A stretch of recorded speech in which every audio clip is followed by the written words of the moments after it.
I love this because I can just ramble, and hopefully some of this stuff is interesting for you guys. I don't usually get to talk this way, but here's one. When to use muscle testing? Why do you recommend that you do not use muscle testing for things like asking if you're pregnant or finding out the sex of a baby? Well, no, it's not that I don't recommend that you use it. It's just that I recommend that you have a totally open mind. And so let me explain this. First of all, as far as pregnancy goes, for the first trimester, what I found was that the answers are kind of all over the map. Are you pregnant? Yes. Are you pregnant? No. Is it are you going to have a boy? Yes. You're going to have a girl? Yes.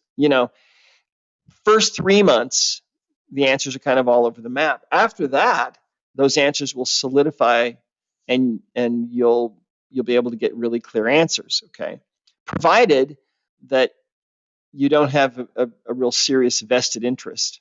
Okay. Now let me tell you something. When I was in practice, I had women that would come to me just to ask one question, and that was typically what the sex of the baby was. Okay. If you're wondering if you're pregnant, just go get a pregnancy test from Walmart. That's easier and more accurate because, again, it takes about 3 months.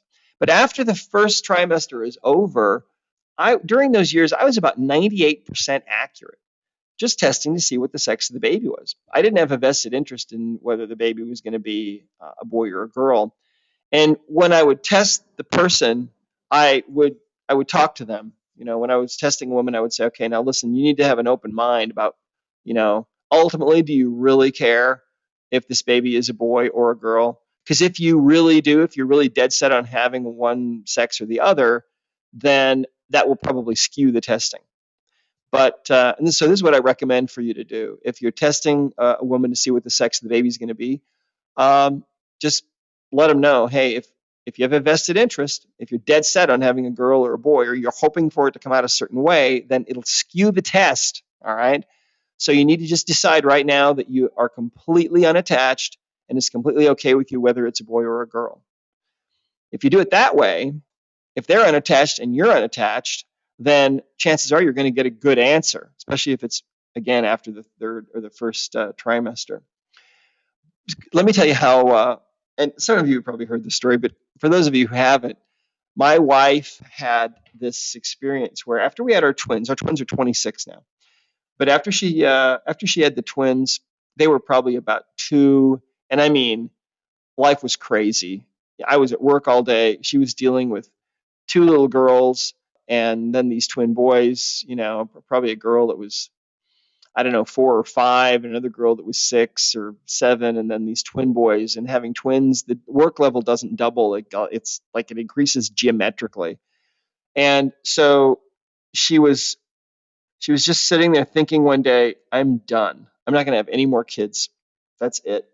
And all of a sudden, this impression came to her of this little girl, and she could kind of see her in her mind's eye, and she could feel what she was feeling, and she was thinking, you mean you're not going to have me? And she was deeply moved by this, and just thought, oh, okay, fine, there's another child that we're supposed to have, and it's a girl.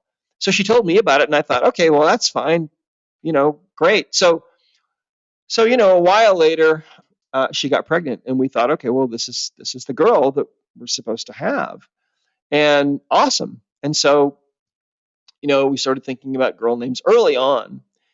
And after the first trimester, I started testing to see what the sex of the baby was, and sure enough, it was a girl.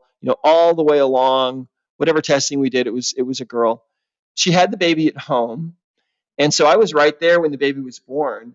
And about 30 seconds or so after the baby was born, his legs or her legs were kind of crossed, and I thought, okay, I better open up this baby's legs. I had counted all the toes and fingers; everything looked good. If you have a baby, this is what you do.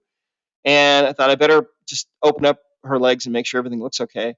And I did, and it was Joseph, right? It was Joseph. So I thought, wait a minute, what the heck? How did that happen? I've been wrong this whole time? Sure, because we thought for sure this was the girl, and that's what we wanted, and that's what we expected, and that was really the answer that we were hoping to get. So I realized from that, you got to really be careful. In fact, we had another baby after that. That one turned out to be Ian. All right. And then finally we had Lizzie. And so, oh boy, I'll tell you. So you got to be careful about that. But as long as you're not attached to it, as long as you're unattached to whatever the answer might be, you'll be okay. All right. There you go.